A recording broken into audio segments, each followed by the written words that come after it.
नमस्कार साथियों। और राजनीति विज्ञान हम लोग पढ़ रहे थे, उसमें हमने संविधान का जिक्र किया था। पिछली वाली वीडियो में हमने संविधान का परिचय मात्र अध्ययन किया था, संविधान क्या होता है उसके बारे में थोड़ा सा जाना था हमने। तो आज संविधान को बेसिकली बहुत डीप पढ़ने से पहले हमें संविधान का एक इतिहास जानना आवश्यक है कि संविधान पहले कैसे कैसे बना था, संविधान के बनने तक के क्रम में उसकी सीढ़ियाँ कौन कौन सी थी। ठीक है, तो संविधान की सीढ़ियाँ कौन कौन सी थी, संविधान के स्रोत क्या क्या थे। ठीक है, तो हम इस वीडियो में हम यही जानने का प्रयास करेंगे कि संविधान का जो विकास हुआ है उसका प्राचीन इतिहास क्या है, वो कैसे कैसे बना है। देखिए, संविधान की जो इतिहास की शुरुआत होती है, संवैधानिक इतिहास की शुरुआत होती है वो 1599 के चार्टर एक्ट से होती है। ठीक है, तो ये सारे बहुत सारे इसमें एक्ट अधिनियम जो है हमें जानने हैं, उनके बारे में हमें चर्चा करनी है।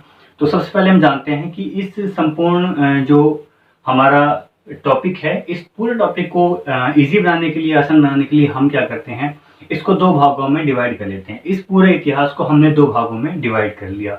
आप जानते हो 1857 की क्रांति हुई थी, तो 1857 की क्रांति का पहले का पार्ट, ठीक है, और 1857 क्रांति के बाद का पार्ट। ठीक है, और बेसिकली क्या है, जो 1857 की क्रांति होने से पहले कंपनी का शासन था, क्योंकि हमारे यहाँ पर राज करने के लिए, ठीक है, इंग्लैंड से एक ब्रिटिश ईस्ट इंडिया कंपनी आई थी, उस कंपनी ने हमारे ऊपर राज किया था।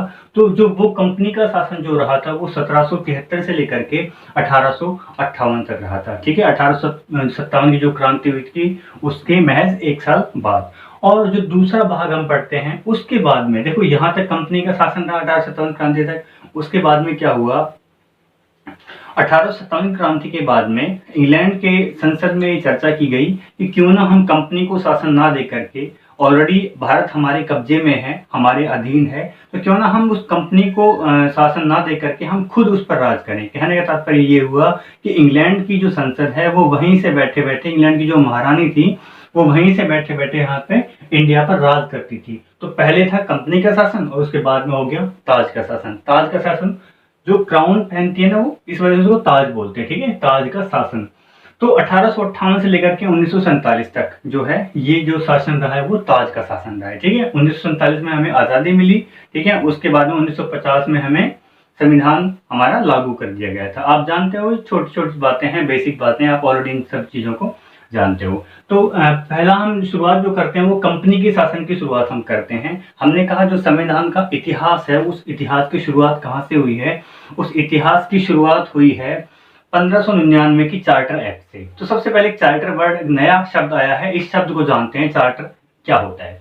चार्टर का मतलब आप यूं समझिए कि लिखित में कोई ऐसा दस्तावेज जिसपे कुछ नियम कानून लिखा हुआ हो। ठीक है, कोई रिटन मटेरियल जिसपे कुछ रूल्स रेगुलेशन लिखे हुए हों। ठीक है, तो इसको हम बोलते हैं राजलेख या फिर चार्टर बोलते हैं। इतनी बात आपको समझ आई। तो शुरुआत हम करते हैं 1599 से। ठीक है, वन बाय वन हमें ये टॉपिक को डिस्कस करना है। 1599 का चार्टर एक्ट क्या था, इसके बारे में खास बात क्या थी, वो सब हमें इसके अंतर्गत जाननी है। देखिए, 1599 का जो चार्टर एक्ट है ये लागू किया था महारानी एलिजाबेथ ने। ये लागू किसने किया था, महारानी एलिजाबेथ ने। महारानी एलिजाबेथ ने इसको लागू किया। क्यों लागू किया, कैसे लागू किया, क्या बनाया इसके अंतर्गत, इन्होंने इसके अंतर्गत एक कंपनी बनाई, ब्रिटिश ईस्ट इंडिया कंपनी। इन्होंने इस चार्टर एक्ट के अंतर्गत एक ब्रिटिश ईस्ट इंडिया कंपनी बनाई और उस कंपनी के जो मेंबर इन्होंने डिसाइड किए, टोटल 25 सदस्य इसके उन्होंने डिसाइड कर दिए। 25 में से इन्होंने कहा कि एक सदस्य जो होगा वो तो होगा गवर्नर, एक सदस्य क्या होगा, गवर्नर, और बाकी 24 जो सदस्य होंगे वो क्या होंगे, बाकी 24 सदस्य कंपनी के मेंबर होंगे। ठीक है, वो एक परिषद का गठन किया जाएगा। ठीक है, एक गवर्नर हो गया और 24 सदस्य हो गए परिषद के। 25 लोगों को उन्होंने भारत में भेजा, पूर्व में भेजा। और किसने, महारानी एलिजाबेथ ने। कब, 1599 में। ठीक है, तो इस ब्रिटिश ईस्ट इंडिया कंपनी को बनाने के लिए, इसको संचालित करने के लिए, इसको चलाने के लिए कुछ नियम कानून की आवश्यकता थी। तो वो नियम कानून इस एक्ट के अंतर्गत निर्धारित किए गए थे। इसमें क्या कहा, इसमें कहा कि आपको पूर्वी देशों पे, ठीक है, पूर्व के व्यापार पर, ठीक है, पूरब के व्यापार पर अधिकार करने का, ठीक है, पूरब के व्यापार पर एकाधिकार करना। एकाधिकार का मतलब होता है कि और दूसरा कोई अधिकार ना कर सके, केवल एक का राज हो, ठीक है। पूरब के व्यापार पर एकाधिकार करने के लिए इन्होंने ब्रिटिश ईस्ट इंडिया कंपनी बनाई। टोटल मेंबर कितने? 25, जिसमें से एक गवर्नर और बाकी 24 के अन्य सदस्य जो कि कंपनी का संचालन करते थे, ठीक है। कौन से नियम के अंतर्गत? 1599 के अंतर्गत। तो इसमें पूर्व के देशों पर, ठीक है, जो पूर्व के देश था, हम अगर वर्ल्ड का मैप देखते हैं तो जो एशिया महाद्वीप है जहां हम लोग रहते हैं वो पूर्व में है, ठीक है। तो वह हमारा ये पूर्व के व्यापार पर एकाधिकार क्यों करना चाहते थे? देखिए, इतिहास जानते हैं। जो इस दौरान, ठीक है, जब ये नियम लागू किया गया था, इस दौरान इंग्लैंड में औद्योगिकरण प्रारंभ हुआ था, मतलब उद्योगों का विकास होना प्रारंभ किया था। उद्योग तो उन्होंने बना लिए, लेकिन उद्योगों को चलाने के लिए कच्चे माल की आवश्यकता होगी। तो कच्चे माल की प्रॉपर सप्लाई उनके पास नहीं थी, उनके पास कच्चे माल की आपूर्ति नहीं हो पा रही थी। इस कारण उन्होंने सोचा हम कच्चा माल कहां से लेंगे? हम कच्चे माल को लेंगे पूर्व के देशों से। कहने का तात्पर्य भारत से, ठीक है, भारत से हम कच्चा माल लेंगे, ठीक है। इसी उम्मीद में उन्होंने इस कंपनी को बनाया और इस 25 जो सदस्य थे, 25 सदस्यों की एक टीम को इन्होंने पूर्व में भेजा, ठीक है, ताकि कच्चे माल की सप्लाई कर सकें, कच्चे माल की पूर्ति कर सकें। तो पूर्व के व्यापार, इसका उद्देश्य क्या था, मकसद क्या था? मकसद था पूर्व के व्यापार पर एकाधिकार करना, ठीक है, अकेले राज करना। कितने सदस्य थे? 25। कंपनी कौन सी बनाई? British east India company. ये कब बनी थी? ये इंपॉर्टेंट जानने की बात है। ये 1600 में बनी थी। कंपनी के लिए नियम तो बना दिए थे 1599 में, लेकिन जो कंपनी बनी थी वो 1600 ईस्वी में बनी थी। 25 सदस्य थे। इन सदस्यों को इन्होंने 15 वर्षों के लिए, ठीक है, 15 वर्षों के लिए क्या दिया था? अधिकार दिया था। कितने वर्षों के लिए? 15 वर्षों के लिए। मेन पॉइंट जानना है, महारानी एलिजाबेथ ने 1599 में चार्टर एक्ट पारित किया। उसके अंतर्गत उन्होंने सन 1600 ईस्वी में ब्रिटिश ईस्ट इंडिया कंपनी की स्थापना की। इसमें टोटल मेंबर 25 थे, इसमें से एक गवर्नर और बाकी के अन्य सदस्य थे। उनका उद्देश्य क्या था? पूर्व के देशों पर जो व्यापार था, उनके कच्चे माल के लिए जो वो जाते थे, उस पर खुद का अधिकार होना। कितने वर्षों के लिए मान्यता दी गई? 15 वर्षों के लिए, ठीक है। एक इंपॉर्टेंट बात और जान लीजिए कि भारत के अंतर्गत भारत में अंग्रेजों ने पहली अपनी व्यापारिक कोठी या पहला अपना व्यापारिक अड्डा कहाँ बनाया? तो वो बनाया था सूरत, गुजरात में। वो कहाँ बनाया था? सूरत, गुजरात में, ठीक है। ये इंपॉर्टेंट पार्ट है। तो ये सब बातें थी 1599 के चार्टर एक्ट में जानने वाली आपको, ठीक है। इसके बाद में अब क्या हुआ? धीरे धीरे समय बीतता गया और समय के बीतने के साथ साथ क्या हुआ? इनका वर्चस्व और बढ़ता गया, ठीक है। इनका वर्चस्व और बढ़ता गया, इनका बोलबाला और बढ़ता गया। तो इन्होंने एक और एक्ट पारित किया 1726 में। कौन सा एक्ट? 1726 का चार्टर एक्ट। ये नियम क्या कहता है? इन्होंने अपना व्यापारिक कोठी बना ली, व्यापार करना भारत में शुरू कर दिया। धीरे धीरे इनके व्यापार में बढ़ोतरी होती गई। इन्होंने जो इनका क्षेत्र था, जो क्षेत्राधिकार था, इन्होंने और भारत के और सारे प्रदेशों पर और सारे जो भारत के क्षेत्र थे उन पर राज करना धीरे धीरे इन्होंने, ये व्यापार करने के उद्देश्य से आए थे, लेकिन बाद में इन्होंने राज करना शुरू कर दिया, ठीक है। तो क्या होता है 1726 के चार्टर एक्ट में? इन्होंने क्या काम किया? जैसे जैसे इनका व्यापार बढ़ रहा था तो इन्होंने भारत में 3 प्रेसिडेंसियां जो है बना दी, ठीक है। भारत में 3 मेन प्रेसिडेंसी थी इस टाइम पे। कौन कौन सी? एक प्रेसिडेंसी थी बंबई, दूसरी प्रेसिडेंसी थी कलकत्ता और तीसरी प्रेसिडेंसी थी मद्रास, ठीक है। बंबई, कलकत्ता और मद्रास।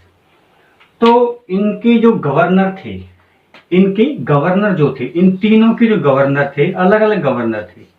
पहले उनको कोई अधिकार नहीं था नियम बनाने का, कानून बनाने का, ठीक है। उनको कोई भी अधिकार नहीं था नियम कानून बनाने का। अब इन्होंने क्या काम किया? इन्होंने बंबई के, कलकत्ता के और मद्रास के जो गवर्नर थे ना, उन गवर्नर को इन्होंने अधिकार दे दिया। क्या? विधि निर्माण का अधिकार। क्या अधिकार दे दिया इन्होंने?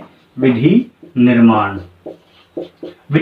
का अधिकार दे दिया। विधि निर्माण हम बोलते हैं कानून बनाने। कोई भी कानून अपने क्षेत्र में लागू करना है तो वो बंबई, कलकत्ता और मद्रास के जो 3 गवर्नर थे, वो गवर्नर अपनी मर्जी से कोई भी नियम या कोई भी कानून आराम से बना सकते थे। कौन से चार्टर एक्ट में ये अधिकार प्रदान किया गया? 1726 के चार्टर एक्ट में। ठीक है, इनको विधि निर्माण का अधिकार इनको दे दिया गया। अब क्या होता है, अब ये बात जानने की, अब इनको विधि निर्माण का अधिकार दिया है किसको? गवर्नर को। इससे पहले नियम कौन बनाता था? ठीक है, इससे पहले नियम कौन बनाता था? इससे पहले नियम बनाता था board of directors. Board of directors किसके? कंपनी के।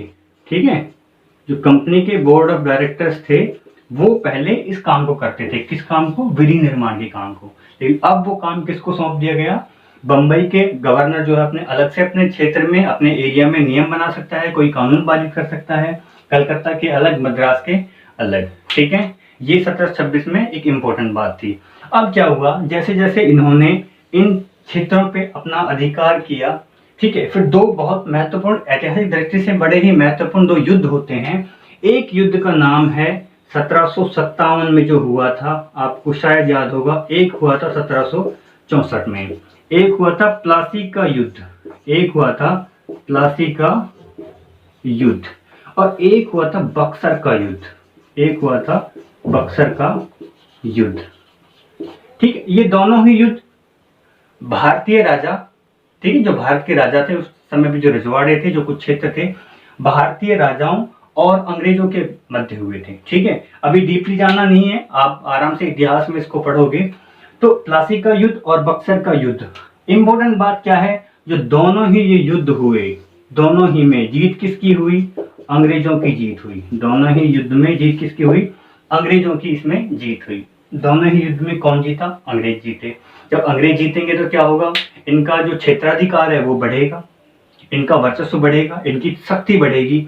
तो इन्होंने क्या काम किया, 3 इलाके जिनके पास थे ऑलरेडी, ठीक है, अब इन्होंने और उड़ीसा और बिहार का जो इलाका था, उड़ीसा और बिहार, उड़ीसा और बिहार का जो इलाका था उसको भी अपने कब्जे में इन्होंने ले लिया। ठीक है, उड़ीसा और बिहार के एरिया को भी इन्होंने अपने अधिकार में ले लिया। ये उड़ीसा बिहार का अधिकार में अपने ले लिया इन्होंने। इलाका पहले ये ले चुके थे अपने अंडर में इलाका, जो उड़ीसा बिहार ऑलरेडी इनके पास में, कलकत्ता मद्रास मुंबई का जो इलाका था, उसके बाद बिहार उड़ीसा का एरिया भी इन्होंने ले लिया। 1764 में ये युद्ध हुआ था बक्सर का, अंग्रेज जीत गए, अंग्रेजों का जो दबदबा था वो बढ़ गया। तो 1765 में इन्होंने क्या काम किया, 1765 में जो उड़ीसा बिहार जो ये क्षेत्र थे जो इनके अधिकार में थे, इन क्षेत्रों पे इन्होंने अपने अधिकार इन्होंने शुरू कर दिए और इन्होंने यहाँ पर दीवानी, ठीक है, जो राजस्व संबंधी, जो न्याय के जो क्षेत्र थे, दीवानी न्याय संबंधी अधिकार ले लिए। दीवानी न्याय संबंधी अधिकार मतलब कि जो प्रॉपर्टी से संबंधित जो अधिकार थे, ठीक है, प्रॉपर्टी संबंधित राजस्व संबंधित जो अधिकार थे वो उन्होंने अपने अंडर में ले लिए।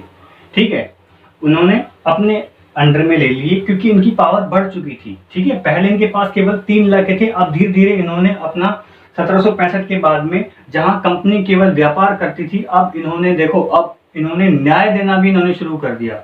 ठीक है, दैट मीन्स अब ये कोर्ट का काम भी खुद ही कर रहे हैं। ठीक है, हर काम को धीरे धीरे ये अपने अंडर में लेते हुए जाएंगे। ये मैप बना हुआ है, इसको जरा जान लीजिए। ये यहाँ पे ये जो कलकत्ता का एरिया है, जो बंगाल का एरिया है, ये काफी रिच एरिया था। ठीक है, ये धन धान्य की संपदा की दृष्टि से बहुत समृद्ध इलाका था। ये कलकत्ता का इलाका था, यहाँ पे ये महाराष्ट्र मुंबई वाला इलाका और नीचे ये तमिलनाडु वाला मद्रास वाला जो इलाका है। तो ये 3 प्रेसिडेंसी थी जहाँ की गवर्नर को इस नियम के अंतर्गत जो है विधि निर्माण का अधिकार दिया था। तो इसमें बस इतना ही जानना है आपको 1726 चार्टर एक्ट में कि 1726 चार्टर एक्ट में क्या हुआ। जो 3 प्रेसिडेंसी थी, बंगाल की, बंबई की और मद्रास की, इनकी गवर्नर को विधि निर्माण का अधिकार दे दिया कि ये भी कानून बना सकते हैं। ठीक है, दूसरी बात क्या हुई, इसके बाद में धीरे धीरे इन्होंने क्या किया, अपना वर्चस्व, अपनी शक्ति को बढ़ाना शुरू कर दिया और अधिकार धीरे धीरे इन्होंने और अपना अधिकार बढ़ाते हुए गए। 2 युद्ध हुए इंपोर्टेंट, 1757 में प्लासी का युद्ध, 1764 में बक्सर का युद्ध। दोनों ही युद्ध में जीत किसकी हुई? अंग्रेजों की जीत हुई। और अंग्रेज जीतने के बाद में 1765 में, जहां 1764 तक हम ये कहेंगे कि ये केवल उस समय तक व्यापार ही करते थे, व्यापारी की दृष्टि से इनको देखा जाता था।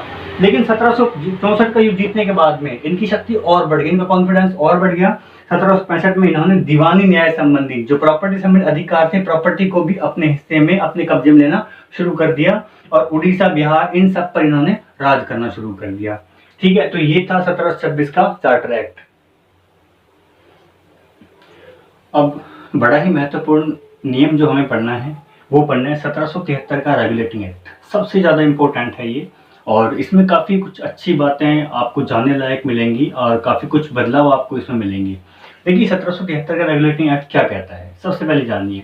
इस एक्ट के अंतर्गत केंद्रीय प्रशासन की नींव रखी गई थी। केंद्रीय प्रशासन मतलब कि सेंट्रल गवर्नमेंट। सेंट्रल गवर्नमेंट कौन थी? British government. ठीक है, किसके लिए?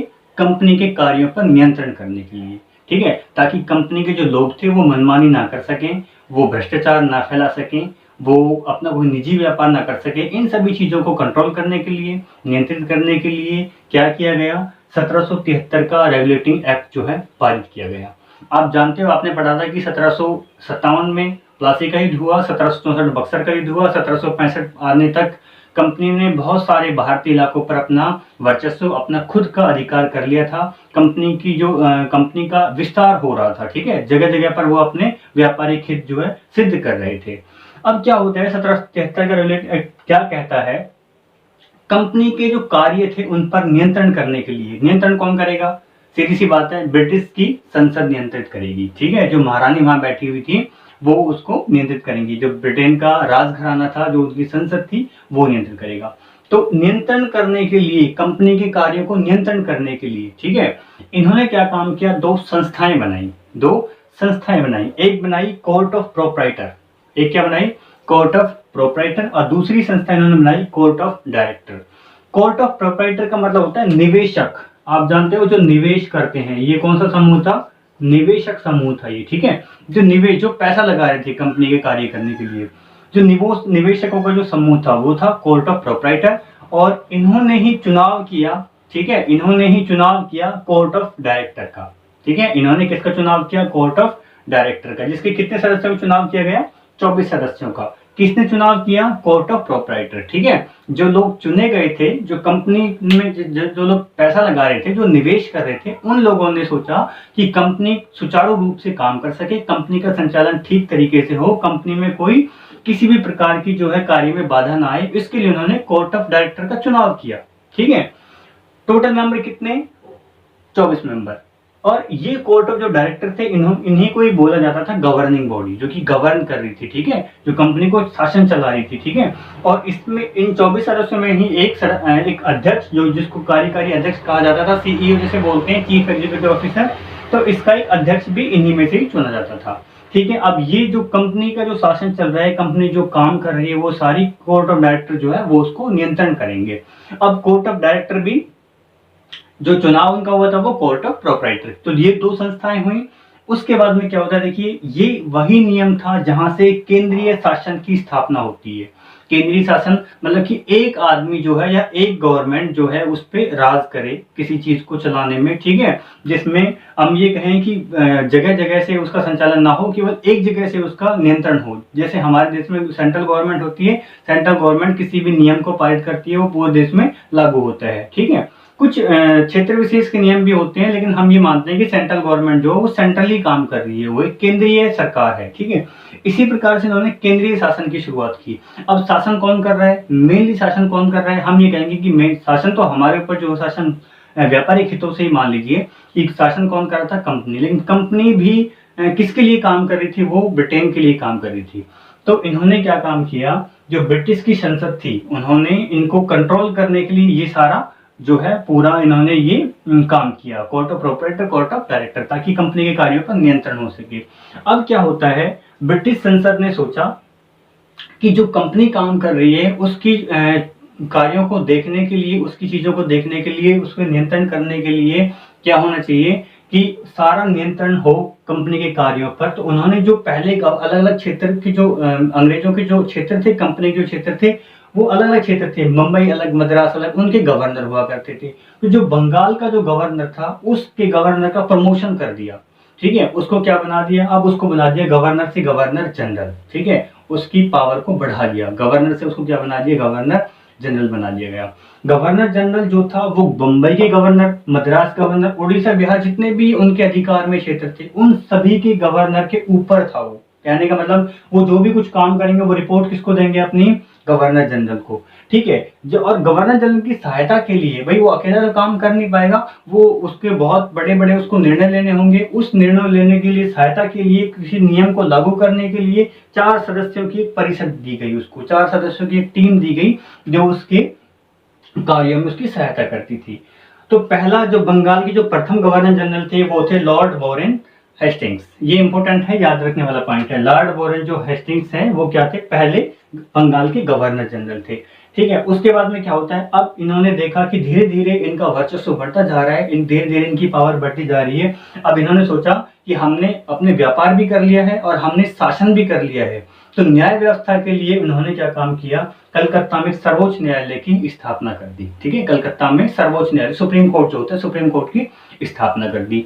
सबसे प्रथम जो मुख्य न्यायाधीश थे इसके सर्वोच्च न्यायालय के वो थे सर एलिजा एम्पे। कौन थे? Sir Elijah Impey. और अब अकेले जज तो सर निर्णय ले नहीं सकता, बेंचेस होती हैं जज की, तो और अन्य न्यायाधीश थे, वो 3 न्यायाधीश थे। शुरुआत में टोटल हमने 4 न्यायाधीश से काम चलाया है, किसमें? सर्वोच्च न्यायालय में। ठीक है, 3 अन्य न्यायाधीश थे, एक हाइड थे, एक चैम्बर्स थे, एक लिमेस्टर थे। ठीक है, टोटल 4 न्यायाधीश, जिसमें से एक मुख्य न्यायाधीश थे, वो कौन थे? सर एलिजा एम्पे थे। और इस नियम के अंतर्गत क्या हुआ, जो अंग्रेज जो कंपनी के मेंबर थे वो अपना खुद का निजी व्यापार ना कर सकें, वो भारतीयों से कोई गिफ्ट या कोई उपहार ना ले सके, इन सभी चीजों को रोक लगाने के लिए, ताकि कंपनी में भ्रष्टाचार ना हो, कंपनी सुचारू रूप से काम कर सके, उस नियंत्रण के लिए 1773 का जो है रेगुलेटिंग एक्ट पारित किया गया। इसके जो मुख्य बिंदु है वो क्या हो सकते हैं? नंबर 1 बात, इस पे जो कंपनी था, कंपनी का जो कार्य थे, कंपनी के कार्य पर संसद का नियंत्रण हो गया। उसके लिए 2 संस्थाएं बनाई गई नियंत्रण करने के लिए, एक सीओपी, एक COD, court of proprietor, court of director. उसके बाद में क्या हुआ? केंद्रीय प्रशासन की नींव रखी गई। केंद्रीय शासन, क्योंकि एक उसको नियंत्रित कर रहा है ब्रिटिश संसद, ब्रिटिश संसद के अंडर में कौन काम कर रहा है भारत में? बंगाल का गवर्नर जनरल। ठीक है, बंगाल का गवर्नर जनरल, पहले जो कि गवर्नर हुआ करता था, और उसके अंडर में सारे जितने भी जो ब्रिटिश शासित प्रदेश थे, जो क्षेत्र थे, वो उस गवर्नर जनरल के अंडर में आते थे। इसकी सहायता के लिए 4 सदस्यों की एक टीम रखी गई, 4 सदस्य परिषद रखे गए। ठीक है, प्रथम गवर्नर जनरल कौन थे? लॉर्ड वॉरेन हेस्टिंग्स थे। और कलकत्ता में इन्हीं सब कार्यों के लिए कलकत्ता में सर्वोच्च न्यायालय की स्थापना की गई। पहले जो जज थे, मुख्य न्यायाधीश थे, वो सर एलिजा एम्पे थे। 3 अन्य कौन थे? Hide, chambers and लिमेस्टर। So this is about the जो 1773 का रेगुलेटिंग एक्ट है, वो उसके बारे में सारा है।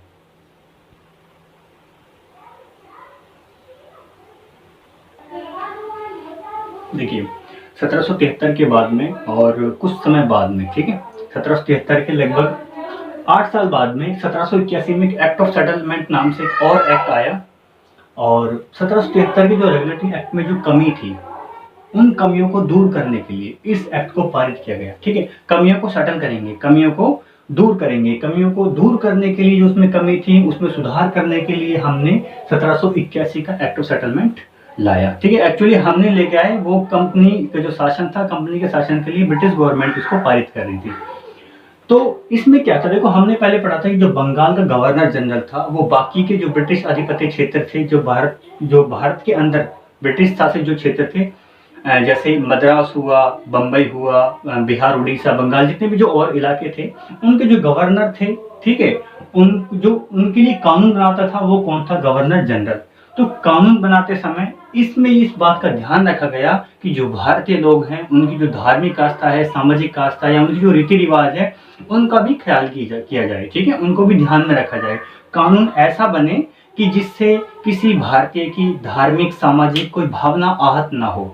ठीक है, जिससे वो कोई धार्मिक रूप से, सामाजिक रूप से या किसी भी प्रकार से वो आहत ना हो, उसको बुरा ना लगे। तो कानून बनाते समय इस बात का ध्यान रखा जाए। ये किस में बताया गया? एक्ट ऑफ सेटलमेंट में, जो कि कब था? 1781 में पारित हुआ था। ठीक है, तो रेगुलेटिंग एक्ट हमने अभी समाप्त किया।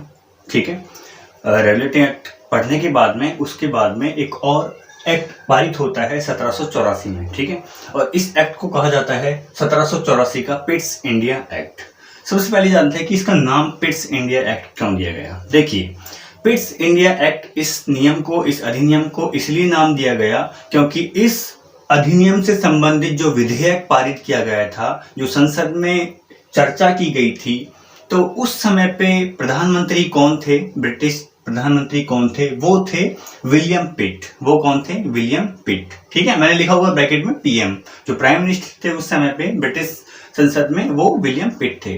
तो उनके तत्कालीन प्रधानमंत्री विलियम पिट थे। इस वजह से इस 1784 में ये पारित हुआ था। इसको नाम दे दिया गया पिट्स इंडिया एक्ट। अब इसकी विशेषताएं जानते हैं, इसमें क्या हुआ। देखिए, पिट्स इंडिया एक्ट क्या है। सबसे पहला काम क्या हुआ, इंपॉर्टेंट बात जो है, इसमें जो कंपनी थी, कंपनी हमने कहा कंपनी व्यापार भी कर रही थी और कंपनी व्यापार के साथ साथ में शासन भी कर रही थी। ठीक है, कंपनी मतलब अपनी राजनीति भी चला रही थी और कंपनी अपने व्यापारिक हित भी पूरा कर रही थी।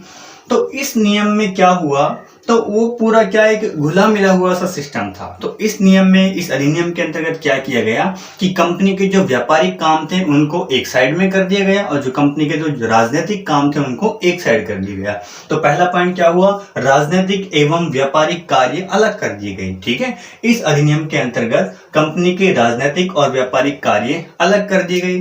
चलो, व्यापारिक कार्य की बात करें तो पहले से हमारे पास एक संस्था थी, उसका नाम क्या था? बोर्ड ऑफ डायरेक्टर्स बताया था मैंने, जो कि court of proprietors, court of directors बताया था। तो board of directors already company के जो व्यापारिक जो हित था, वो व्यापारिक जो सारी गतिविधियां थी उनको संभाल रहे थे पहले से। कौन? Board of directors. लेकिन समस्या ये आई, हमने व्यापारिक नहीं, व्यापारिक को तो अलग कर दिया। जो राजनीतिक काम थे, राजनीतिक काम को करने के लिए हमें कोई टीम चाहिए। ठीक है, हमें कुछ टीम चाहिए। तो उसके लिए इन्होंने एक नई संस्था का गठन किया, एक न्यू ऑर्गेनाइजेशन। ठीक है, एक न्यू ऑर्गेनाइजेशन का गठन किया। उसको नाम दिया गया बोर्ड ऑफ कंट्रोल। ठीक है, उसको नाम क्या दिया गया? बोर्ड ऑफ कंट्रोल नाम दिया गया। ठीक है, राजनीतिक कार्य अलग किए गए और उन राजनीतिक कार्यों का समापन करने के लिए, उनको चलाने के लिए एक नई संस्था गठन हुआ। उसका नाम क्या है? Board of control. क्योंकि वो कंट्रोल करेंगे, नियंत्रण करेंगे किस पर? राजनीतिक गतिविधियों पर। ठीक है, तो बोर्ड ऑफ कंट्रोल। अब बोर्ड ऑफ कंट्रोल में कितने सदस्य थे? इसमें सदस्य थे टोटल 6 सदस्य। ठीक है, जिसमें से एक सदस्य जो था वो ब्रिटिश संसद से होता था। इसका मतलब आप देख पा रहे हो कि जो ब्रिटिश की संसद है, जो इंग्लैंड की संसद है, वो डायरेक्टली या यूं कहें इनडायरेक्टली भारत के ऊपर अपना अधिकार कर रही है, भारत को अपना नियंत्रण स्थापित कर रही है। तो एक तरफ कंपनी की जो व्यापारिक कंपनी भी शासन कर रही है और ब्रिटिश की संसद भी। ठीक है, तो आप देख पा रहे इसमें दोहरी शासन प्रणाली है, इसलिए हम इसको कहेंगे कि ये द्वैध शासन प्रणाली। ठीक है, तो क्या कहा हमने? राजनीतिक कार्यों के संचालन के लिए बोर्ड ऑफ कंट्रोल नाम की एक नई संस्था का गठन किया गया और इसमें टोटल 6 सदस्य थे। 6 में से एक सदस्य कौन होता था? ब्रिटिश की संसद से होता था। ठीक है, और बोर्ड ऑफ कंट्रोल का काम क्या था? सेना संबंधित, नागरिकों संबंधित, राजस्व संबंधित जो मामले थे वो सारे इन्हीं का नियंत्रण था उसके ऊपर। ठीक है, कि कितनी हमें सेना बनानी है, नागरिकों को क्या अधिकार देने, नागरिक कैसे काम करेंगे, राजस्व, प्रॉपर्टी से संबंधित कितनी प्रॉपर्टी हमें अपने क्षेत्र में शामिल करनी है। ठीक है, प्रॉपर्टी से सारे जो अधिकार थे वो बोर्ड ऑफ कंट्रोल के अधीन थे। बोर्ड ऑफ कंट्रोल का उन पर कंट्रोल था, नियंत्रण था।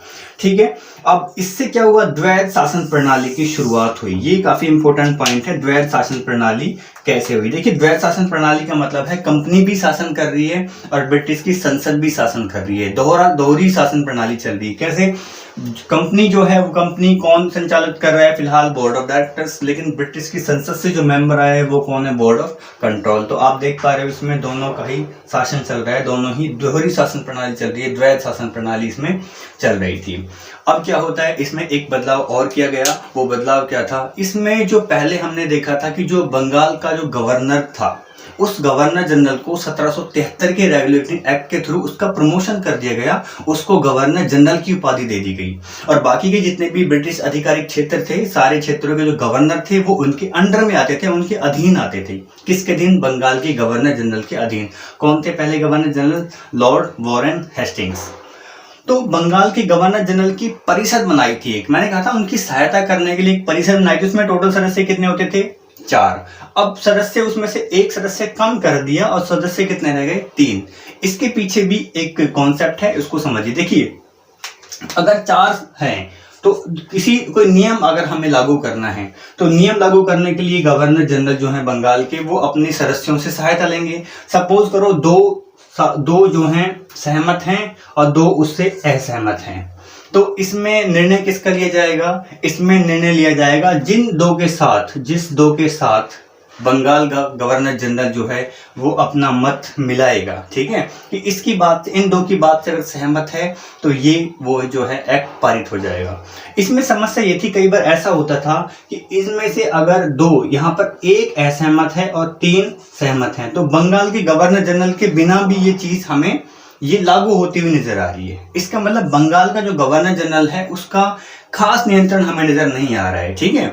लेकिन अगर हम 3 सदस्य कर दें, 3 में से 2 सदस्य हो जाएं एक तरफ, 1 हो जाए एक तरफ, तो बंगाल का गवर्नर जनरल, सीधी सी बात है, जहां बहुमत होगा वहां बंगाल का गवर्नर जनरल अपना मत देगा, तो इन सदस्यों के साथ मिलकर के उस नियम को पारित किया जा सकता है। तो आप क्या समझे इस बात से? आपको ये समझ में आया होगा कि इससे बंगाल की गवर्नर जनरल की निर्णय लेने की क्षमता सशक्त हुई, मजबूत हुई, ठीक है। और क्या हुआ इसमें, एक खास बात और थी, भारत में जो कंपनी के अधीन क्षेत्र थे, कंपनी ने भारत के जिन जिन इलाकों के ऊपर कब्जा किया हुआ था उनको एक विशिष्ट नाम से नवाजा गया, उन्हें कहा गया ब्रिटिश आधिपत्य क्षेत्र, ब्रिटिश आधिपत्य क्षेत्र। तो ये था 1784 का जो है Pitt's India act. Pitt's India क्यों नाम दिया गया? सबसे पहले विलियम पिट ने इसको पारित करवाया था। उस समय प्रधानमंत्री कौन थे जब ये इससे संबंधित विधेयक पारित किया गया था? विलियम पिट। इसमें राजनीतिक और व्यापारिक कार्यों को अलग कर दिया गया। राजनीतिक कार्यों के लिए नई संस्था का गठन हुआ। नई संस्था का नाम क्या था? बोर्ड ऑफ कंट्रोल, जिसमें टोटल सदस्य कितने थे? 6 में से एक सदस्य कौन होता था? ब्रिटिश की संसद से। इसका मतलब संसद भी क्या कर रही है? कंट्रोल कर रही है, और इसमें कंपनी भी कंट्रोल करी, जो कि बीओडी, बोर्ड ऑफ डायरेक्टर्स, जो कि गवर्निंग बॉडी थी, ठीक है। इस प्रकार से द्वैध शासन की स्थापना इसमें हुई थी, ठीक है। और क्या हुआ था इसमें? द्वैध शासन की स्थापना हुई, और जो बंगाल की गवर्नर जनरल की परिषद सदस्य संख्या थी उसको 1 कम कर दिया, पहले 4 थे अब 3 कर दिया गया, ठीक है। तो ये था जो है 1784 का पिट्स इंडिया एक्ट। अब देखिए, पिट्स इंडिया एक्ट के बाद में अगला एक्ट आता है 1793 में, जो पारित होता है 20 साल बाद, ठीक है। इसमें क्या होता है, जो ब्रिटिश आधिकारिक क्षेत्र थे भारत में, ब्रिटिश लोगों ने, जो ब्रिटिश कंपनी ने जिन क्षेत्रों पर अधिकार किया हुआ था उन जगह पर उन्होंने लिखित विधियों द्वारा शासन की शुरुआत कर दी। लिखित विधियों द्वारा जो नियम कानून बनेंगे वो लिखित में होंगे, ठीक है, उस हिसाब से शासन किया जाएगा। एक बात क्लियर हुई। दूसरी चीज क्या हुई, ये काफी महत्वपूर्ण है, न्यायालय को सभी नियम कानून की व्याख्या करने का अधिकार दे दिया। इस पॉइंट थोड़ा समझिए। देखिए, मान के चलो कंपनी ने या ब्रिटिश संसद ने कोई नियम पारित किया, ठीक है, और वो नियम या वो कानून जनता के हित में नहीं है, ठीक है, जनता उससे खुश नहीं है, तो न्यायालय उसको चाहे तो अवैध घोषित कर सकता है। उसकी व्याख्या करने का अधिकार है न्यायालय को, ठीक है। तो ये कौन से नियम के अंतर्गत हुआ व्याख्या करने का अधिकार? जो है 1793 के चार्टर एक्ट द्वारा। उसके बाद हमने कहा कि लगभग आप देख पा रहे हैं कि हर 20 साल बाद नियम में कुछ चेंज आ रहा है, ठीक है। 1773 के बाद 1793, उसके और 20 साल बाद की बात करें, अब आता है 1813 का चार्टर एक्ट। इसमें क्या होता है, इसमें क्या हुआ, इसमें जो है कंपनी के अधिकार पत्र को 20 वर्षों के लिए बढ़ा दिया गया, ठीक है। पहले 15 वर्ष था ना, अब 20 वर्षों के लिए उसके अधिकार को बढ़ा दिया। लेकिन क्या हुआ, जो भारत के साथ व्यापार का अधिकार था 20 सालों के लिए उसको छीन लिया गया, ठीक है। 20 साल के लिए भारत के साथ जो अधिकार था उसको छीन लिया गया। लेकिन क्या हुआ, चीन और अन्य जो पूर्वी देश थे जिनके साथ ब्रिटिश कंपनी का चाय का व्यापार था, उस चाय के व्यापार को 20 वर्षों के लिए मान्यता बरकरार रखी, उसमें कोई फेरबदल नहीं किया। तो 1813 की चार्टर एक्ट में क्या बदलाव हुआ? सबसे पहले तो जो 20 वर्षों के लिए मान्यता प्रदान की कंपनी के अधिकार पत्र को 20 सालों के लिए बढ़ा दिया कि आप 20 साल और भी ज्यादा राज कर सकते हो। उसके बाद में क्या हुआ, कंपनी जो भारत के साथ जो व्यापार था उसको तो छीन लिया कि आप वहां पे व्यापार नहीं करेंगे। लेकिन उन्होंने कहा कि चीन और अन्य पूर्वी देश जो चाय का उत्पादन करते हैं, जिससे हमारे चाय से संबंधित व्यापारिक संबंध है, उनके लिए बरकरार रखी उन्होंने 20 वर्षों की मान्यता। 20 वर्षों के लिए उन्होंने बरकरार उस चीज को रखा। तो आपने देखा इसमें 1773 के बाद 93 के बाद में 1813। तो पिट्स इंडिया एक्ट के बाद में नेक्स्ट जो टॉपिक है, अब हम पढ़ते हैं 1833 का चार्टर एक्ट, ठीक है। पिट्स इंडिया एक्ट हमने पढ़ा 1784 में आया, उसके बाद एक 1813 में एक एक्ट आया, उसके बाद 1833 में जो एक्ट आया है चार्टर एक्ट, उसको हमें अभी पढ़ना है। उसमें क्या कहा है, देखिए, हमने पहले जो पढ़ा था उसमें उसके जो कुछ नियम थे, जो कुछ कानून थे, उसमें कुछ बदलाव होगा इस एक्ट के अंतर्गत। तो इसको जानते हैं। इसमें क्या हुआ था, सबसे पहले इसमें कंपनी के जो व्यापारिक अधिकार थे उनको समाप्त कर दिया गया कि भाई अब कंपनी के पास जो व्यापार करने का अधिकार वो लेकर के आए थे, बिल्कुल स्टार्टिंग में 15 वर्ष, बाद में उसकी जो समयावधि थी उसको बढ़ा दिया गया था, वो 20 साल के लिए कर दी गई थी। तो जो अंग्रेज कंपनी लेकर के आए थे, ब्रिटिश ईस्ट इंडिया कंपनी, उस ईस्ट इंडिया कंपनी व्यापारिक उद्देश्य से भारत में दाखिल हुई थी। तो पहले स्टार्टिंग में उनके पास केवल व्यापारिक अधिकार थे। अब क्या हुआ, कंपनी के इस एक्ट के अंतर्गत, हालांकि वो धीरे धीरे अपनी पकड़ इतनी मजबूत कर चुके थे कि वो केवल ना व्यापारिक बल्कि वो राजनीतिक हस्तक्षेप भी करना शुरू उन्होंने कर दिया था। ठीक है, उनकी राजनीतिक शक्ति भी धीरे धीरे पनप रही थी। अब उन्होंने क्या काम किया कि भारत जो है, लगभग संपूर्ण भारत उनके कब्जे में आ चुका है, तो हम व्यापार छोड़ करके यहाँ की राजनीति को ही संभालें। ठीक है, केवल एक व्यापारी बनकर हम ना रहें बल्कि यहाँ के राजा बन जाएं। ठीक है, तो कंपनी के इस नियम के अंतर्गत क्या हुआ, कंपनी के जो व्यापारिक अधिकार थे उनको समाप्त कर दिया गया और केवल राजनीतिक कार्यों को मान्यता दी गई कि भाई अब हम राजनीति यहाँ करेंगे, व्यापार हम यहाँ पर नहीं करेंगे। ये उनका जो है प्रमुख उद्देश्य था। आगे क्या हुआ, जो भारत को पहले, भारत जो ब्रिटिश लोगों ने, ब्रिटिश कंपनी ने भारत के कुछ क्षेत्रों पे अधिकार किया हुआ था। अब क्या था, संपूर्ण भारत को ही ब्रिटिश साम्राज्य का एक हिस्सा माना जाने लगा। ठीक है, इतनी बात समझ आई। अब क्या होता है, कुछ बदलाव होंगे। आपने पढ़ा था 1773 का रेगुलेटिंग एक्ट, उसमें क्या किया था, जो बंगाल का गवर्नर था उसकी पदवी को बढ़ाया था। ठीक है, उसको क्या बनाया था, उसको हमने बंगाल के गवर्नर को गवर्नर जनरल बना दिया था और बाकी के जो ब्रिटिश आधिकारिक क्षेत्र थे वो सारे उसके अधीन हो गए थे। अब क्या होता है, कहानी आगे बढ़ती है। बंगाल का जो गवर्नर जनरल है वो पूरे भारत का गवर्नर जनरल घोषित कर दिया गया। भारत का जो गवर्नर जनरल था वो कौन था, बंगाल का ही गवर्नर जनरल जो है पूरे भारत का गवर्नर जनरल घोषित कर दिया। ठीक है, इसका मतलब पूरे भारत भर अब एक शक्ति काम करेगी। ठीक है, जैसे मैंने सेंट्रल गवर्नमेंट के रिगार्डिंग पहले बात की थी, लेकिन वास्तविक केंद्रीय शासन जो है यहाँ से शुरुआत होगी, क्योंकि पहले वो केवल बंगाल का गवर्नर था, ब्रिटिश की संसद से वहां से नियंत्रण होता था। ठीक है, अब क्या था, अब यहीं से ही नियंत्रण अभी भी वहीं से ही हो रहा है, ब्रिटेन से ही हो रहा है, लेकिन वास्तविक रूप से जो है केंद्रीय शासन की शुरुआत कर दी। एक व्यक्ति शासन करेगा संपूर्ण भारत पर, उसको कहेंगे भारत का गवर्नर जनरल। याद रखने वाली बात यह है कि जो बंगाल का प्रथम गवर्नर जनरल थे वो लॉर्ड विलियम बेंट, वो जो बंगाल का जो प्रथम गवर्नर जनरल था उसको ही संपूर्ण भारत का गवर्नर जनरल घोषित कर दिया गया। और पहले गवर्नर जनरल ना केवल बंगाल की, संपूर्ण भारत के, वो थे लॉर्ड विलियम बेंटिक। आपने बताया था कि बंगाल के प्रथम जो गवर्नर जनरल थे वो थे लॉर्ड वॉरेन हेस्टिंग्स। ठीक है, तो ये कंफ्यूजन वाली चीजें हैं, इनको आप क्लियर कर लीजिएगा कि बंगाल की अगर बात पूछी जाए, एग्जाम में बंगाल की बात पूछी जाए तो लॉर्ड वॉरेन हेस्टिंग्स की बात होगी, और अगर बात पूरे भारत के गवर्नर जनरल की बात की जाए तो वो होगा लॉर्ड विलियम बेंटिक। इस प्रकार से केंद्रीय शासन, एक वास्तविक केंद्रीय शासन हुआ। जिस प्रकार सेंट्रल गवर्नमेंट, अकेली गवर्नमेंट सारे राज्यों का भी लेखा जोखा देखती है, कुछ विषय ऐसे हैं जो सेंट्रल गवर्नमेंट के अधीन रहते हैं, तो इस प्रकार एक सेंट्रल जो है गवर्नमेंट बन गई वास्तविक रूप से जब बंगाल के गवर्नर जनरल को पूरे भारत का गवर्नर जनरल घोषित कर दिया गया। आगे क्या होता है, जो प्रांत थे, प्रांत आप जानते हो, जो प्रेसिडेंसियां थी, जैसे कि Bombay presidency, Madras presidency, Bihar, Orissa, Bengal presidency, जितनी भी प्रेसिडेंसी थी उनके गवर्नर हुआ करते थे। तो वो गवर्नर जो थे उनके पास शक्ति थी, कानून बनाने की शक्ति थी, उनके पास हर प्रकार के अपने अधिकार थे, उनकी अपनी शक्तियां थी।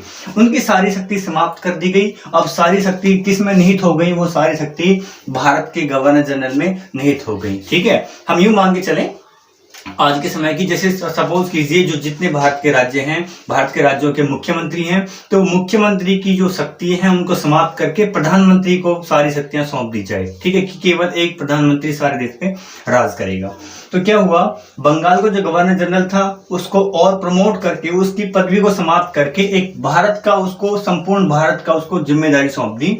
और प्रथम गवर्नर जनरल कौन बने, भारत के लॉर्ड विलियम बेंटिक। ठीक है, अब क्या होता है, गवर्नर जनरल को एक जिम्मेदारी सौंपी गई कि आप कानून व्यवस्था को सुदृढ़ बनाने के लिए एक निश्चित नियम बनाने के लिए आपको लिखित में नियम बनाना है, लिखित में संविधान बनाना है। तो ये सारे काम अकेला गवर्नर जनरल तो कर नहीं पाएगा, तो उसको भी कुछ मेंबर्स की, अपने कुछ हेल्पर्स की जरूरत पड़ेगी। वो कौन थे? परिषद का गठन किया गया, गवर्नर जनरल के साथ में परिषद का गठन किया गया और उस परिषद से सह परिषद गवर्नर जनरल मिलकर के परिषद भी और उसका लीडर भी। लीडर कौन है? भारत का गवर्नर जनरल और परिषद दोनों मिलकर के संपूर्ण भारत के लिए एक कानून बनाएंगे, एक संविधान बनाएंगे। तो हम पढ़ भी क्या रहे हैं? हम संविधान का इतिहास पढ़ रहे हैं, ठीक है। तो ये लिखित संविधान बनाने का एक जिम्मेदारी उनको सौंपी गई।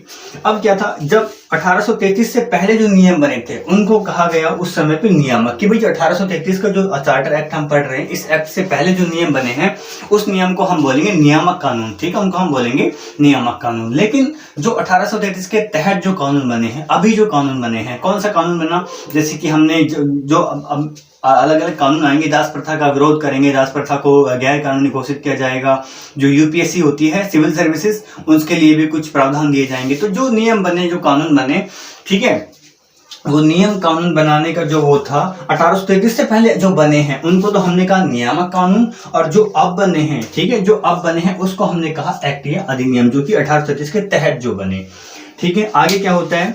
न्याय व्यवस्था, हालांकि हमने पढ़ा था कि 1773 के रेगुलेटिंग एक्ट के थ्रू कलकत्ता में एक न्यायालय की स्थापना की थी। सर एलिजा इम्पे उसके जो प्रथम न्यायाधीश थे, 3 अन्य न्यायाधीश भी थे।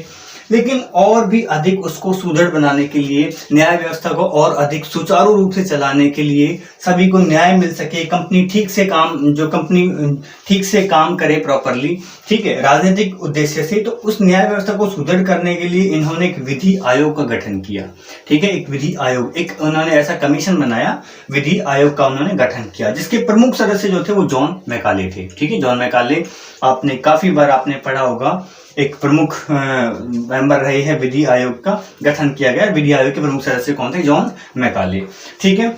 और जो विधि आयोग उस समय पर बना था, और आज हम पढ़ते हैं आईपीसी, आप नाम सुना होगा, इंडियन पिनल कोड। तो आप जब पढ़ते हो कि आईपीसी सेक्शन इसके तहत ये हुआ, इसके तहत ये सजा है, इसके तहत ये सजा है, तो जो आईपीसी है, भारतीय दंड संहिता है, ये उसी का एक रूप हमें आज देखने को मिलता है। किसका? विधि आयोग का। कौन से एक्ट के अंतर्गत बनी? 1833 के चार्टर एक्ट के तहत जो बनी थी। तो आज का आईपीसी, आज की आईपीसी कब का रूप है? वो 1833 के चार्टर एक्ट का रूप है। अब क्या होता है, चीन से व्यापार, जो इससे पहले के हमने जो पार्ट पढ़ा था उसमें चीन से संबंधित जो व्यापार था उसको बरकरार रखा था, भारत के साथ व्यापारिक एकाधिकार को समाप्त कर दिया था। इस नियम में क्या हुआ, चीन के साथ जो व्यापारिक संबंध थे उसको भी हटा दिया गया, उसको भी खत्म कर दिया गया। एक और खास जरूरी बात इसमें क्या हुआ, इस नियम के अंतर्गत, इस नियम में ब्रिटेन में पहले दास प्रथा को खत्म किया गया था कि भाई कोई दास नहीं रखेगा, ठीक है, कोई किसी गुलाम बना करके नहीं रखेगा, ठीक है, अपना काम वाम करवाने के लिए।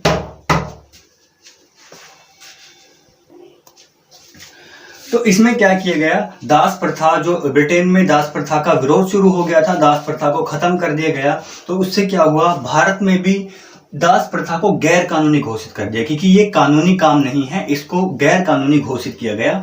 इसके परिणाम स्वरूप क्या हुआ, देखिए वह बात कर रहे हैं 1833 की, जस्ट 10 साल बाद, ठीक है, 10 साल बाद क्या होता है, 10 साल बाद 1843 में, ठीक है, दास प्रथा को बंद ही कर दिया गया, ठीक है। पहले गैर कानूनी घोषित किया इसको 1833 में, 1843 में दास प्रथा को बंद कर दिया गया। तो क्वेश्चन ये बन सकता है कि दास प्रथा का अंत कौन से नियम के अंतर्गत हुआ था? आप कहोगे 1833 के चार्टर एक्ट के थ्रू दास प्रथा को खत्म किया गया था, समाप्त किया गया था, ठीक है। आपसे क्वेश्चन पूछा जाएगा कि किस नियम के अंतर्गत बंगाल के गवर्नर जनरल को भारत का गवर्नर जनरल घोषित किया गया? आप कहोगे 1833 का चार्टर एक्ट। उसके बाद में क्या है, इंपॉर्टेंट पॉइंट बचता है, जो सिविल सर्विस थी, जो आज हम बोलते हैं UPSC, union public service commission जो है, वो सिविल सर्विस, जो उस समय पे सिविल सर्विस जो थी, सिविल सर्विस की खुली प्रतियोगिता आयोजन करने का एक प्रयास किया गया। मैं ध्यान से सुनिएगा वर्ड्स को, मैं ये नहीं कह रहा कि खुली प्रतियोगिता शुरू की गई, शुरू नहीं की गई,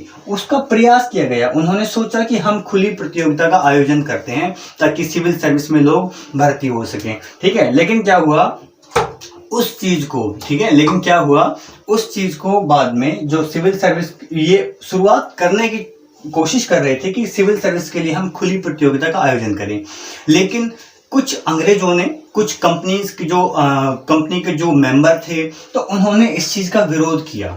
ठीक है, उन्होंने इस चीज का विरोध किया। उसके परिणाम स्वरूप क्या हुआ, सिविल सर्विस का आयोजन खुली प्रतियोगिता के द्वारा नहीं हो पाया। अब क्या होता है, और एक जो भारतीय जो लोग सिविल सर्विस में शामिल होना चाहते थे, भारतीय लोगों को किसी जाति, रंग, धर्म इत्यादि के आधार पर परीक्षा देने से या इसमें शामिल होने से उसको वंचित नहीं किया जाएगा। मतलब हर भारतीय को इसमें अधिकार का प्रावधान दिया गया है कि वो हर आदमी उसमें शामिल हो सकता है। तो इसमें नोट करने वाली बात यह है कि इसमें जो इस 1837 के चार्टर एक्ट के अंतर्गत यूपीएससी यानी कि जो सिविल सर्विस के लिए, ठीक है, आज का यूपीएससी बात करें, उस समय पे सिविल सर्विस की प्रतियोगिता खुले में हो, खुली प्रतियोगिता का एक प्रयास किया गया, वो सफल नहीं हो पाया। ठीक है, सफल होगा अगले उसमें। ठीक है, और क्या हुआ, चीन से जो व्यापार था उस समय जो 20 साल के लिए उसको अनुमति मिली हुई थी कि चीन के साथ व्यापार कर सकते हैं, उस व्यापार के जो अधिकार को भी समाप्त कर दिया गया था, खत्म कर दिया गया था। ठीक है, तो ये सारे इंपॉर्टेंट पॉइंट्स थे जो हमने इसमें डिस्कस किए हैं, पढ़े हैं। तो ये था 1837 का चार्टर एक्ट, काफी इंपॉर्टेंट है ये, इसमें कई चीजें अच्छी जानने वाली हैं। ठीक है, अब बात करते हैं एक ऐसे अधिनियम की जो अधिनियम सबसे आखिरी अधिनियम था कंपनी के शासन का। हमने बताया था आपको कि इस पूरी स्टडी को इजी बनाने के लिए हमने क्या किया था, हमने पूरे संवैधानिक इतिहास को 2 भागों में विभक्त किया था। एक भाग वो जब कंपनी ने शासन किया था, 1773 से शुरुआत इसकी हुई थी और 1857 तक, इट मीन्स 1858 तक ये रहा था। तो तब तक कंपनी ने राज किया। उसके बाद सिपाही विद्रोह भारत में फैल गया था, 1857 की क्रांति आप सभी जानते हो। 1857 की क्रांति होने के बाद में 1858 में, ठीक है, जो ब्रिटेन की संसद थी, ब्रिटेन की जो राजशाही परिवार था, उसने अपने हाथों में भारत की कमान को ले लिया था। अब इसमें डिस्कस करते हैं सबसे अंतिम अधिनियम 1853 का अधिनियम। ठीक है, यह कंपनी के शासन का अंतिम अधिनियम था। ठीक है, लिखा हुआ है last act of company rule, सबसे अंतिम अधिनियम था ये कंपनी के शासन का। इसमें क्या हुआ था, देखिए इसके अंतर्गत क्या हुआ, इसमें जो गवर्नर जनरल की परिषद थी जो कि दोनों काम देखती थी, वो विधायी काम, कानून बनाने संबंधित काम भी देखती थी, वो प्रशासनिक काम अर्थात राजनीतिक कार्य भी देखती थी। ठीक है, प्रशासन संबंधित जो काम थे वो भी वो देखती थी। तो इसके अंतर्गत सबसे पहले क्या किया गया, विधायी कार्यों को प्रशासनिक कार्यों को अलग कर दिया गया, सेपरेट कर दिया गया। ठीक है, विधायी कार्य अलग करेंगे, अब सेपरेट हो जाएंगे, और जो प्रशासनिक कार्य हैं वो अलग होंगे। तो विधायी कार्य विधि संबंधी, कानून बनाने से, कोई नियम लागू करने संबंधित। इसमें क्या हुआ, विधायी कार्यों को संचालित करने के लिए इन्होंने 6 नए पार्षद और जोड़े अपनी टीम में। ठीक है, इन 6 नए पार्षद को कहा गया विधान पार्षद। क्या कहा गया, विधान पार्षद। ठीक है, विधायी विधान आप समझ जाएंगे, विधान पार्षद। और इसी को कहा गया भारतीय केंद्रीय परिषद। इसको कहा गया भारतीय केंद्रीय परिषद, जो कि भारत में चलने वाली, भारत में संचालित होने वाली एक ब्रिटिश की छोटी संसद की तरह काम करती थी। ब्रिटिश पार्लियामेंट एक मिनी पार्लियामेंट था। ब्रिटिश जो पार्लियामेंट है, जो ब्रिटेन का, इंग्लैंड का जो संसद है, उसकी छोटी संसद की इकाई के रूप में कार्य करती थी। ये 6 जो सदस्य थे, विधायी केंद्रीय, भारतीय केंद्रीय परिषद। इसमें क्या हुआ, इसमें पहली बार, इस केंद्रीय परिषद के बारे में हम बात करें, इसमें पहली बार स्थानीय प्रतिनिधित्व का जोर हुआ, मतलब कि स्थानीय लोग भी उसमें प्रतिनिधित्व कर सकेंगे, स्थानीय लोग भी उसमें पार्टिसिपेट कर पाएंगे। तो जो टोटल 6 सदस्य थे, 6 में से 4 सदस्य भारत के इसमें लिए गए। भारत के कौन कौन से एरिया से उनका चुनाव हुआ, कहाँ से वो लिए गए, बंगाल, मद्रास, मुंबई और आगरा। इन 4 प्रेसिडेंसी से जो है 4 सदस्य नियुक्त किए गए 6 में से। ठीक है, टोटल 6 पार्षद जोड़े गए, 6 में से 4 कहाँ से, जो कि 6 भारतीय थे, बंगाल, मद्रास, मुंबई और आगरा से उनको लिया गया। अब आप देख पा रहे स्थानीय प्रतिनिधित्व बढ़ रहा है, मतलब कि स्थानीय लोग, भारत के लोग भी अब इनकी जो टीम है, उस टीम में, कंपनी में शामिल हो रहे हैं धीरे धीरे। ठीक है, अब क्या होता है, एक बदलाव और हुआ इसमें। नियंत्रण बोर्ड की सदस्य संख्या, जो कंट्रोल कर रही कंपनी, जो गवर्निंग बॉडी थी, उसकी सदस्य पहले 24 थे, 24 में से उन्होंने हटा करके ठीक है, उन्होंने 24 में से हटा करके 6 सदस्य संख्या 18 कर दी। कहने का तात्पर्य ये हुआ कि पहले जो 24 सदस्य हुआ करते थे, अब उनकी सदस्य संख्या घटकर 18 हो गई। ठीक है, आगे क्या होता है, सिविल सेवकों की जो परीक्षा, इससे पहले 18 स्टार ट्रैक में किया, हमने पढ़ा था कि जो सिविल सेवक की जो परीक्षा होती थी, उस परीक्षा कराने के लिए प्रयास किया कि भारतीय उसमें शामिल हो सके, खुली प्रतियोगिता का आयोजन हो। लेकिन कुछ अंग्रेज इस बात से नाराज हो गए, इस बात पर बहस ज्यादा हो गई, तो उस वजह से इस व्यवस्था को लागू नहीं किया गया। लेकिन इस एक्ट के अंतर्गत, ठीक है, इस एक्ट के अंतर्गत भारतीयों का इसमें हस्तक्षेप बढ़ा। ठीक है, तो उन्होंने क्या काम किया, इस एक्ट के अंतर्गत सिविल सेवक भर्ती परीक्षा तो खुली प्रतियोगिता का आयोजन कर दिया। और इस खुली प्रतियोगिता का आयोजन करने के लिए इसका शुभारंभ किया गया। इसका आयोजन करने के लिए एक समिति का गठन हुआ। एक साल बाद 1853 के एक साल बाद 1854 में उस समिति का नाम रखा गया मैकाले समिति। तो ये सब हमने पढ़ा। कंपनी ना, जो कंपनी का शासन था वो कब से कब तक था। ठीक है, 1599 में कंपनी बनी, 1600 ईस्वी में 1599 में क्या हुआ, चार्टर एक्ट पारित हुआ, 1600 में कंपनी बनी, 1600 से लेकर के और आप देख रहे हो 1853 तक। ठीक है, लगभग 250 साल का जो इनका सफर रहा। इस दौरान अलग अलग प्रकार के जो है नियम कानून बने, और यही नियम कानून हमारी संविधान की सीढ़ियां बनेंगी। तक इनको पढ़ते हुए, इनको जानते हुए, इनका उपयोग करते हुए हम संविधान बनाने की स्थिति में हो पाएंगे। ठीक है, तो ये सब था कंपनी का शासन। नेक्स्ट टाइम पढ़ेंगे ब्रिटिश शासन, ठीक है, जो है क्राउन शासन या ताज का शासन। ठीक है।